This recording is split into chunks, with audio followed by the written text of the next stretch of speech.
तो मैं आप लोगों को टेंस पढ़ा रहा था। इससे पहले मैं एक वीडियो बना चुका हूं, डिस्क्रिप्शन में आपको लिंक मिल जाएगी, अगर नहीं देखी है तो अभी देख लीजिए। तो पिछली वीडियो में हम लोगों ने बात की थी कि टेंस के 3 प्रकार होते हैं, प्रेजेंट, पास्ट एंड फ्यूचर। और इन्हीं 3 प्रकारों को 4-4 भागों में बांटा गया है और टोटल मिलाकर के ये हो गए 4 तिया 12। और इन्हीं 12 भागों को समझाने का मैंने आज वादा किया था, तो जरूर समझाऊंगा। लेकिन उससे पहले मैं आपको बता दूं, अगर ये 12 भाग आपने समझ लिए तो पूरे टेंस समझ लिए, क्योंकि सारे टेंस इन्हीं 12 भागों में है दोस्तों। लेकिन ये 12 भाग हमें आसानी से समझ में आए, इसके लिए मैं सुविधा करना चाहता हूं। यानी इनको समझने से पहले एक चीज हम समझ लेते हैं, बहुत ही इंपॉर्टेंट चीज है, इसको समझे बिना हम टेंस नहीं समझ सकते। सब्जेक्ट, ऑब्जेक्ट और वर्ब, ये 3 नाम आपने कहीं ना कहीं, किसी ना किसी, कोई ना कोई जगह पे जरूर सुने होंगे। इन तीनों में सबसे महत्वपूर्ण चीज है वर्ब। वर्ब को हम हिंदी में बोलते हैं क्रिया, या कह लो कोई काम। सब्जेक्ट का मतलब कोई भी व्यक्ति, जैसे मैं, तुम, रमेश, सुरेश, गीता, सीता वगैरह वगैरह। और ऑब्जेक्ट का मतलब कोई चीज, कोई वस्तु। अब ये तीनों मैंने बता दिए। तीनों समझ में आने के लिए हमको एग्जाम्पल लेने पड़ेंगे। पहला एग्जाम्पल मैं लेता हूं, मैं फुटबॉल खेलता हूं। I play football. इसमें आई सब्जेक्ट है, फुटबॉल ऑब्जेक्ट है और प्ले वर्ब है, क्रिया है। अब आपने वर्ब की फर्स्ट, सेकंड और थर्ड फॉर्म का नाम तो सुना ही होगा। यह किस काम आती है, समझाता हूं। देखिए, अभी हमारे पास वाक्य है मैं फुटबॉल खेलता हूं, आई प्ले फुटबॉल।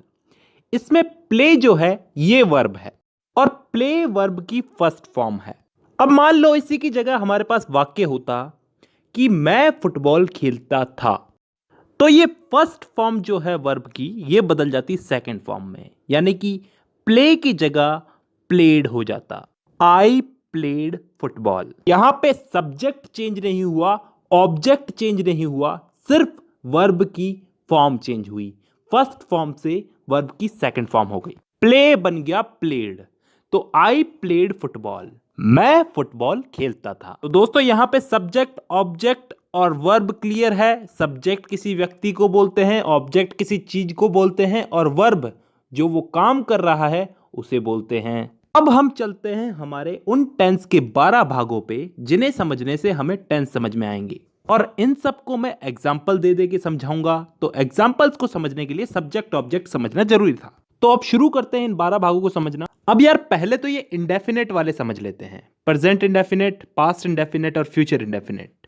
तो पहले हम समझते हैं प्रेजेंट इंडेफिनेट। हां, तो अब इसको मैं एग्जाम्पल देकर के समझाऊंगा। 3 टाइप के मैं आपको इसमें एग्जाम्पल्स दूंगा, अफर्मेटिव, नेगेटिव और इंटेरोगेटिव। जैसे हिंदी में बोले तो सकारात्मक, नकारात्मक और प्रश्नवाचक। और उसके बाद कुछ इंपॉर्टेंट रूल्स है वो याद करने हैं, उसके बाद ये भाग कंप्लीट। तो शुरू करते हैं। मैं किताबें पढ़ता हूं, आई रीड बुक्स। यहां पे मैं सब्जेक्ट हूं, किताबें ऑब्जेक्ट है और पढ़ना एक क्रिया है, यानी कि वर्ब है।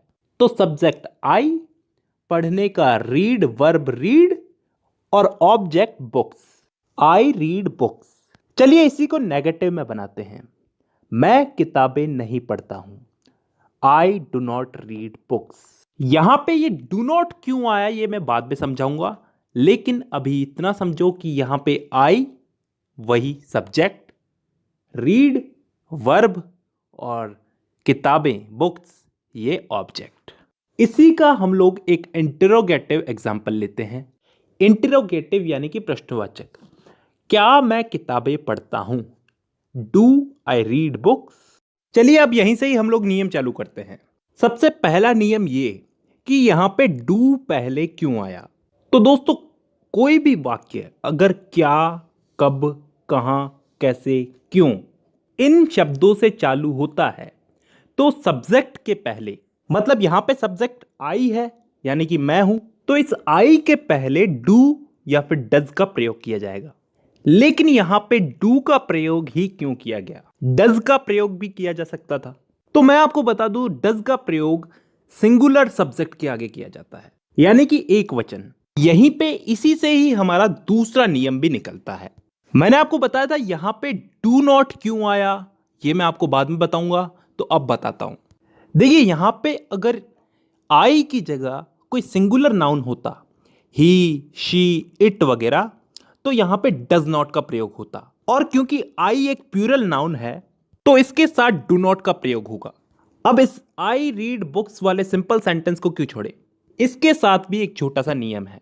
इसमें अगर सिंगुलर नाउन हो, ही, शी, इट वगैरह, तो वर्ब की फर्स्ट फॉर्म के साथ एस या ईएस जुड़ता है। जैसे ही goes to college, he reads book. अब इन तीनों के नियम याद हो गए।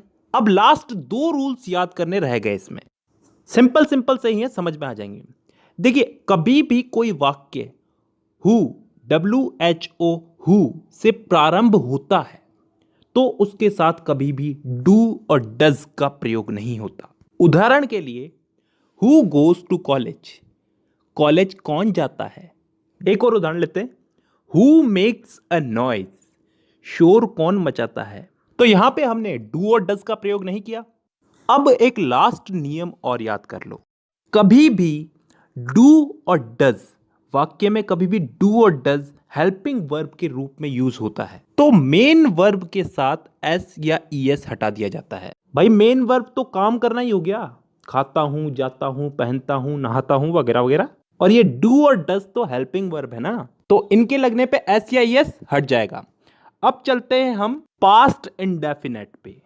इस वाले भाग में भी हम लोग वही 3 टाइप के वाक्य लेंगे, सकारात्मक, नकारात्मक और प्रश्नवाचक, और उसके बाद इसमें भी कुछ इंपॉर्टेंट रूल्स, और फिर ये भाग भी कंप्लीट। देखिए, सबसे पहले तो मैं आपको बता दूं, इस टेंस के अंदर कोई काम हो चुका है, बीते हुए समय में समाप्त हो चुका है, खत्म हो चुका है, उस काम को बताएंगे। देखिए दोस्तों, मैं चाहता हूं कि इस वाले टेंस के अंदर आप पहले रूल्स समझ लो, रूल्स के साथ साथ हम एग्जांपल लेते लेते समझते जाएंगे। देखिए, इस टेंस का सबसे पहला नियम तो यह है कि यहां पे सकारात्मक वाक्यों में वर्ब की सेकंड फॉर्म लगेगी, सभी प्रकार के वाक्यों में। उदाहरण लेके मैं आपको बताता हूं, तुम हिंदी बोलते थे, यू स्पोक हिंदी। यहां पे सब्जेक्ट है यू यानी कि तुम, ऑब्जेक्ट है हिंदी, और स्पीक को हमने स्पोक में बदल दिया। स्पीक यहां पे वर्ब है ना, बोलना, तो वर्ब को फर्स्ट फॉर्म से सेकंड फॉर्म में बदल दिया, स्पीक बन गया स्पोक। अब यहीं पे ही हम लोग इस वाक्य को नेगेटिव में बदल के देखते हैं। करना कुछ नहीं है, तुम हिंदी बोलते थे को तुम हिंदी नहीं बोलते थे, you did not speak Hindi. अरे यहां पे डिड नॉट जुड़ गया और स्पोक बन गया स्पीक।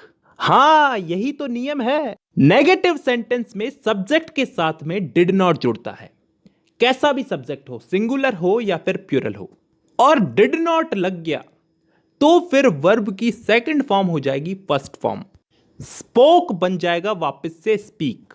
देखिए दोस्तों, डिड जहां भी जुड़ेगा, डिड जहां भी जुड़ेगा वहां पे सेकंड फॉर्म फर्स्ट फॉर्म में बदल जाएगी।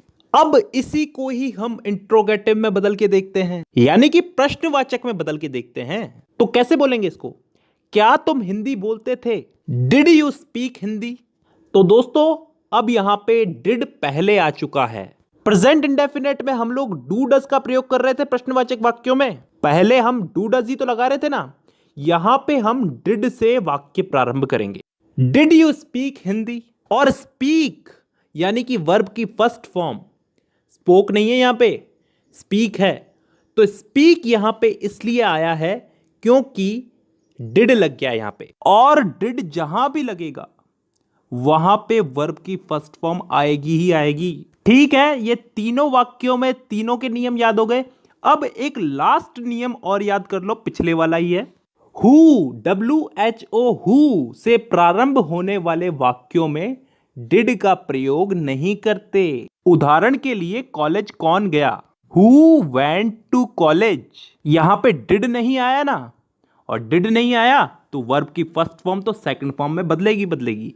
हु वेंट टू कॉलेज, यहां पे वेंट जो है वर्ब की सेकंड फॉर्म है। Go went gone, go first form, second form went, और थर्ड फॉर्म गॉन।